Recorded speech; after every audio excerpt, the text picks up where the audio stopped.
July August গণ অভ্যুত্থানে ঢাকার অদূরে আশুলিয়ায় ৬ আন্দোলনকারীর লাশ পোড়ানোর মানবতাবিরোধী অপরাধের মামলায় অভিযোগ গঠনের শুনানির পরবর্তী তারিখ দেয়া হয়েছে ১৩ আগস্ট। ৩ ঘণ্টা শুনানি শেষে আন্তর্জাতিক অপরাধ ট্রাইব্যুনাল ২-এর বিচারপতি নজরুল ইসলাম চৌধুরী এই আদেশ দেন। এর আগে সকালে গ্রেপ্তার ৮ আসামিকে ট্রাইব্যুনালে নিয়ে যাওয়া হয়। এই মামলায় মোট ১৬ আসামির মধ্যে ৮ আসামি গ্রেপ্তার রয়েছেন। এই মামলায় সাভারের সাবেক সাংসদ সাইফুল ইসলাম, সাবেক উপপরিদর্শক বিশ্বজিৎ সাহা সহ ৮ আসামি পলাতক। এই ৮ আসামির পক্ষে ২ জনকে রাষ্ট্র নিযুক্ত আইনজীবী হিসেবে নিয়োগ দিয়েছে ট্রাইব্যুনাল। গত বছরের ৫ আগস্ট সাভারের আশুলিয়ায় পুলিশের গুলিতে প্রাণ হারান ৬ তরুণ।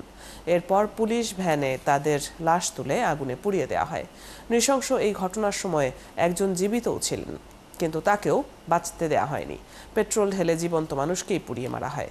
এই ঘটনায় ১১ সেপ্টেম্বর মানবতাবিরোধী অপরাধের অভিযোগ এনে আন্তর্জাতিক অপরাধ ট্রাইব্যুনালে মামলা করা হয়। এদিকে রামপুরায় কার্নিশে ঝুলে থাকা ব্যক্তিকে গুলি করার মামলায় সাবেক ডিএমপি কমিশনার হাবিবুর রহমান, খিলগাঁও জোনের সাবেক এডিসি রাশেদুল ইসলাম সহ ৫ পুলিশের বিরুদ্ধে ট্রাইব্যুনালে আনুষ্ঠানিক অভিযোগ জমা দেওয়া হয়েছে।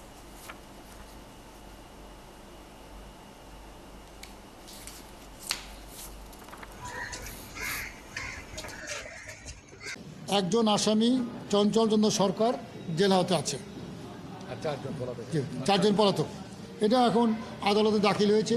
আদালতে ফরমাল চার্জ শুনানি হবে। শুনানি হওয়ার পর পরবর্তী যে স্টেপ পরবর্তী নেওয়া হবে। টোটাল সাভারে জুলাই গণ অভ্যুত্থান চলাকালে আশুলিয়া এলাকায় ২৯ জনকে গুলি করে হত্যা করা হয়েছে। এটাই হলো টোটাল ইনভেস্টিগেশন। এর মধ্য থেকে ৪ তারিখে একজনকে হত্যা এবং ৫ তারিখে ৬ জনকে হত্যা। এই ৭ জনকে হত্যার জন্য আজকের যে ফরমাল চার্জের উপর শুনানি হলো সেটা হয়েছে।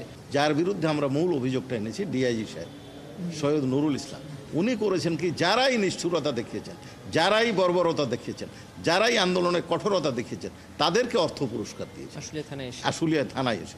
এই বর্ণনাটা আমরা দিয়েছি।